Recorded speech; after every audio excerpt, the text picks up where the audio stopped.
gentlemen, today we're going to do a little bit of different format today, okay? Because the subject is so personal and so delicate that I'm going to give you the floor. But first, what we're going to do is like this. I'm going to read to you a few things from different sources. I want you to take notes. And that's why I brought the pen and paper. I want you to take notes. And after I finish, everybody's going to share because it's a very personal subject. The reason why I'm doing this is because this week, in this week Torah portion, it has the 10 commandments. By the way, this is my big book. How do you like it? Love it. Pocket. Yeah. It's a very old edition. Yeah, those are cool. Doesn't have all the commentary, but it's good because you can keep it in your pocket and it has like all the steps and everything. It's got everything we need. Okay. The three things that I'm going to put on the table is 3 words. One is slavery. We've been saying over the few weeks, that we've been talking the Jews in Egypt were slaves. Addiction is a kind of slavery. So I want to put down 3 things. The first one is slavery. Slavery being forced to work for someone else other than one's inner soul without long-term gain. Because somebody can be working for someone else but gain something. In the slavery, it looks like there's no long-term gain. All right. The second thing that I want to talk about is idol worship. So nowadays, who does idol worship? Right, it's an ancient thing. You're thinking like nobody does idol worship nowadays. Technology. The way that I would define it and the way the Rambam, the Maimonides defines it is serving something that is not the ultimate source of life. Like, how did it start to begin with? People said, well, God created the sun, and so the sun is the servant of God. It just like does whatever God tells it to do. So we're honoring God by serving the sun. And so they're not going back to the ultimate source. They're stopping before that. Okay? The third thing that I want to put on the table today is addiction. Addiction comes etymologically from the word addictus, which is a past participle of a word in Latin. And what it means is that the person is given over. For example, in the Roman law, someone who stole and didn't have money to pay back, so he was given to the master as a slave. He's got to work until the amount of money that he owes is being reimbursed.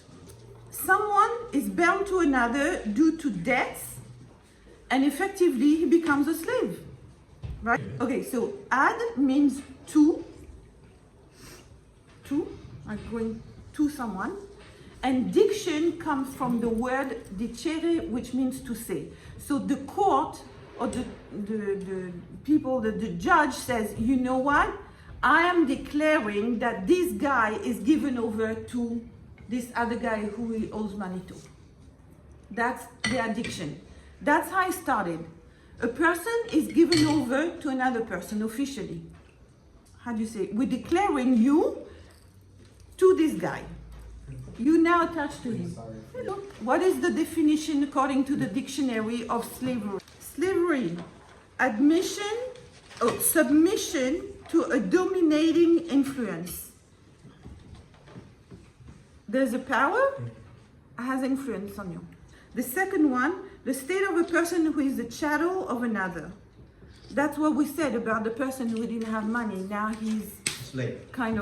He's a chattel to the other person until reimburses debt. Is it Charles? Chattel. I mean, in other words, a chattel is the opposite of real estate. It's something that is movable. Okay. It becomes like a piece of a property of the other person. The reason why we're talking about this is the 10 commandments, the very first one of the 10 commandments. I'm going to read it in English. I am, interesting word, I am. It's interesting because it's not telling us to do something. Like if you say to someone, do respect your parents, it's a commandment to do something. If it says do not steal, it's a commandment, a negative one, do not do this. what it says, I am, that's not a commandment, it's a statement. But that's how it is. It's the basic and it's the beginning of all of them. I am, the word, we say Hashem, but it's different different writing. Your God, that took you out from the land of Egypt, the house of slavery. When we're talking about addiction, this is it. What is it? God introduced himself. It says the basis of all the laws, social, spiritual, economic, everything is, I am God. God created the world. What do you expect? I'm God. Like, whoa, that's a big thing. No, I'm God that took you out of Egypt, the house of slavery. We explained the other day, Mitzrayim means when a person is stuck. Do you remember? We said when the person is stuck, that's called Mitzrayim. Tsar means something that's very narrow, you're completely stuck in it. I'm the God, I'm your God that took you out of Egypt, of the place where you were stuck, and that was the house of slavery. So that's the first thing that I wanted to read to you. So I'm going to read to you from there's a book called the Kuzari. This is the English explanation version by Rabbi Kropkin. The book itself is not so long, but the explanations are very long. It has enormous amount of basics about faith, and it's a very old manuscript.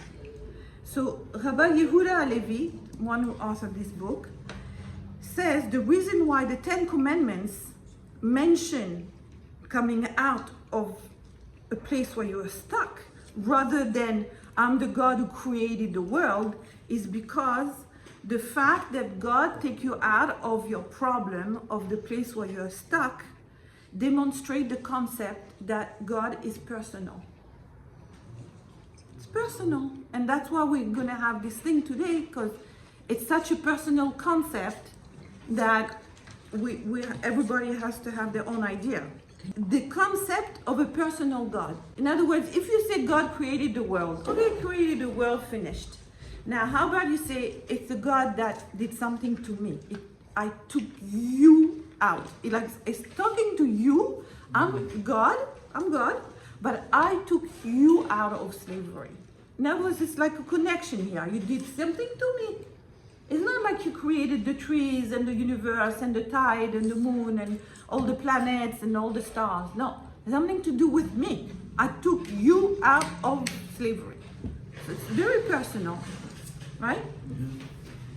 But it's something that is intimately involved in the affair of man, and as something that he creates on an ongoing basis. So that's the first thing. The second thing is from the house of slavery. What is that? God created man in his image. And God is free, and he wants man to be free. Because being created in God's image doesn't mean that God has a feet and has whatever. It doesn't mean that. It means God has freedom of choice.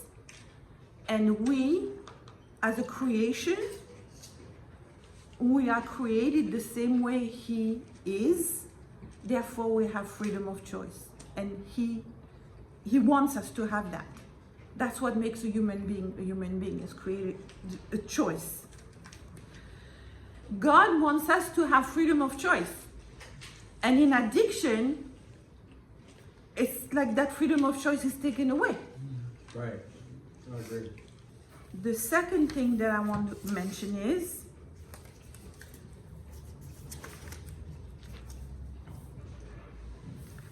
you should not have any pictures of God, either something that is in the heavens, something is on the earth, or something that is under the earth. You do not bow down, you do not bow down, and you do not worship anything else. This book is called Pressure, from Eric Honore.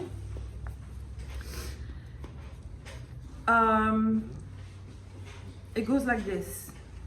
I'm just reading what he said in page 235. Everyone wants to be praised for. By the way, anybody is familiar with Eric Knorr? What? He grew up in a strict environment, whatever. He became a huge drug dealer, and he made one mistake. What is his name again? Got arrested, Russian. and he went to jail. And What's his name? Eric Knorr? as he was in jail, Knorr. he was by himself. 2 weeks in the hole, and then years in jail. And while he's in jail by himself, that's when he practiced being himself. So this is what he says. Everyone wants to be praised for their achievement. It's biological. It's about being accepted by our tribes, because we all live in some sort of tribes, and we all subliminally know we're being monitored one way or another by the member of the tribe. I see an example of this every day. All I have to do is open my social media and look at those who use it to promote themselves. What do they say? Look at me, I did it. Right? He says, yeah, I accept you. Let's hang. I'm sitting here alone scrolling. Yeah, that sucks. Mm-hmm. We're talking about idol worship. People worshipping other people's opinion. For example, at the age of 30, that's before he was caught, I still thought that if I had more friends, more money, and more toys, the better life would be. But I learned the hard way this couldn't be further from the truth, because I can now see how I was held hostage, slavery, Yeah. right? Mm-hmm. I was held hostage by my childhood cravings for years. I was a slave to the American dream. I was so focused on getting more and doing more that I didn't have time to feel or enjoy all what I already had. I was lost in search of validation from people I did not even know. People go on social media, there's like 100,000 followers, they don't know these people. They're seeking validation from people they don't even know. Mm-hmm. Slave to the American dream. Okay. And he was not the only one that was lost in this, okay? Then he said, I spent millions, because he had millions, trying to be someone I was told to be, and it became an exhausting undertaking. I wish I had an instruction manual for life. It could have just said, be loved for who you are, not for who you're told to be. Okay, so that's one other thing that I wanted to mention. Now, on the other, I'm reading different things and we're gonna discuss it. So in the 10 Commandments, on the mountain of Sinai, God tells his nation, do not do idolatry. Do not make yourself the source of things. Don't speak in your name, just transmit the knowledge you've been receiving. Another thing that I want to share with you is from somewhere, I'm going all over the place. Kuzari and Eric Canoli and Sadhguru and Shestaub. I'm going all over the place. Fantastic. Okay, so now this I'm going to quote from a book written by somebody, Sadhguru, they call him Sadhguru. The name of his book is called Inner Engineering. So he said like this, at that moment, I was able to experience the miraculous alchemy of human digestion. The process by which an external substance, a piece of the planet, was becoming part of me. We all know this intellectually, that a part of the planet nourishes us, and our body in turn, one day, return to nourish the same earth that once sustained us. My relationship with everything around me, including the planet, went through a dimensional shift. That extraordinary intelligence within each of us, capable of transforming a piece of bread into the human body. This intelligence is the source of creation. Human intellect is mere smartness that ensures survival. But true intelligence in life is life, and the source of life, it's unlimited. Rabbi Avigdor Miller used to say, you see grass. How does the grass transform into a cow, which transforms it into milk? Grass, imagine a baby cow, a calf. It eats grass. How does that grass become a cow? This is what he's talking about. He understands that we take a piece of food, we put it in our body, that piece of food becomes our body. And then our body will become whatever the earth is when we go back to earth. So for him, there was a revelation that helped him understand how everything is basically one. Now I'm going to go to another piece, and that's, I think, the last piece that I'm going to read to you today from the book of Shestaub. Who said he was reading? He was reading, yeah. It's a great book. It's easy to read, but it's very deep, right? It's easy to read because he talks to people the way he writes the way we talk to people. 12-step had evolution. It started one way, and then they concentrated it, and then it made it into the 12-step, whatever. But at some point, it says two words action. Step 1 to 3, trust God. Step 4 to 11, clean house. Step 12, help others. It's interesting that help others is a big job, and it has like one of the steps, but it's very big. Okay. There's a list that somebody made, and each step is one word. Like honesty, right? Honesty. What makes us, like, how is honest? One of the things we can start, how integrity and honesty makes us admit that we're not the end all of everything. We're not the power. We're not the thing that we should worship. But anyway, honesty, hope, faith, courage, truth, willingness, humility, accountability, justice, integrity, God consciousness, and service.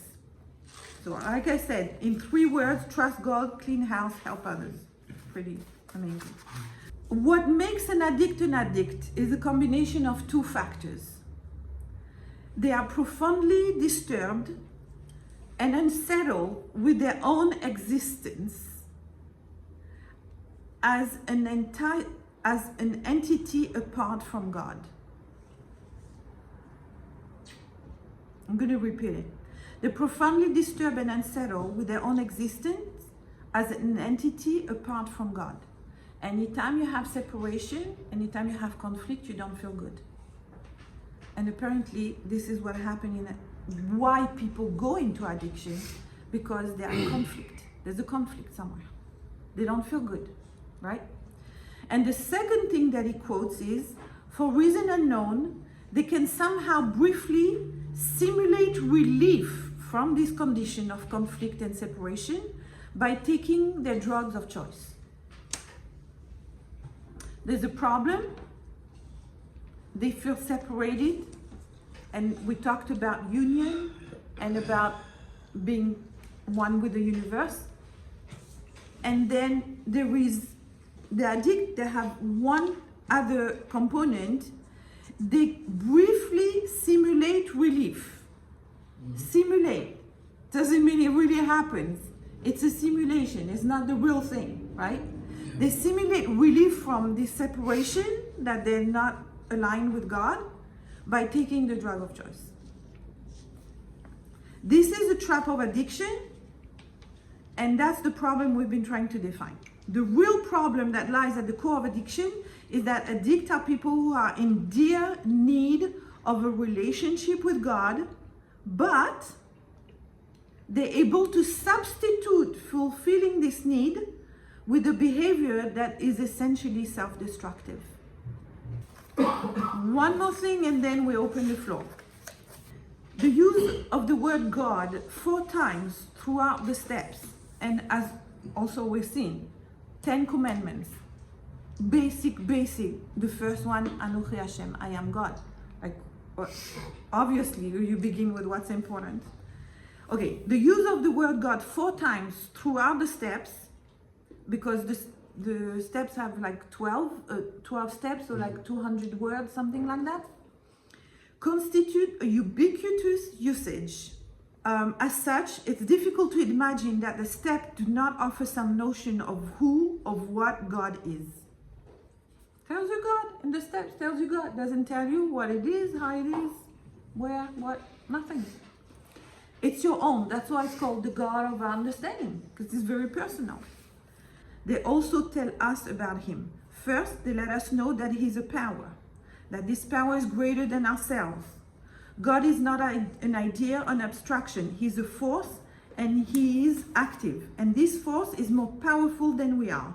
Further, we're told that this power can actually do something for us, something quite big. It can restore us to our sanity. These are all theological statements, and these are all contained in the just step 2, okay? In the 12th step, God is mentioned in the second statement. In the 10 commandments is the first word. Now, what I want to have is open discussion. You tell me. Okay, so that's what we were saying. I took you out of Egypt, the house of slavery. It's a connection. It's very connected. It's not outside. It's how you feel about it. Because if somebody comes and tells you right now, you know, there is a king. Actually, that's the story from the Kuzari. The Kuzari is a king who wanted to know about religion. So he brought everybody, you know, and explained to me what this, and that. So he had everybody explain to him. And the story goes that at the end, you know, he figured out the rabbi had the most argument. So they converted, and the whole country converted. But that's the story of the Kuzari. But he says, it goes like this. The rabbi says to him, let's say you were told that there's a king in India that is a very nice person, is worthy of praise and honor, and he's very kind and righteous. Would you believe this? Would you believe this? It says, why should I believe it? Why should I believe it? Somebody else is telling me something about, why should I believe it? Let's say the same king sends messenger to you with special Indian gifts, and you know for sure they're coming from the king's palace, and they have letters that clearly tells you that it's being sent by that king, and they're sealed and the handwriting, and he gives you medicine to cure yourself, and he gives you poison to kill your enemy, and he tells you all these kind of things. Now, how do you feel about this attention? Do you feel like, so it says, no, I have no doubt. I have no doubt that there is such a person, because look, he's giving me something, right? Now I have a connection with him. Letters, right, gifts, messengers, sealed, whatever it is. So now I feel like, okay, it's connection. I connect with them. But if somebody tells you about something, why should you believe it? But if you have an experience, you get something out of it, okay, now it's different. Yeah. So that's what God says. Listen, I took you out of the house of slavery. I did something for you. That's the subject of the talk tonight. Thank you for putting it in a few words. I read to you a few things. Okay, here you go. I don't know what God is, and he said it's very hard to answer the question. What about you? Miami.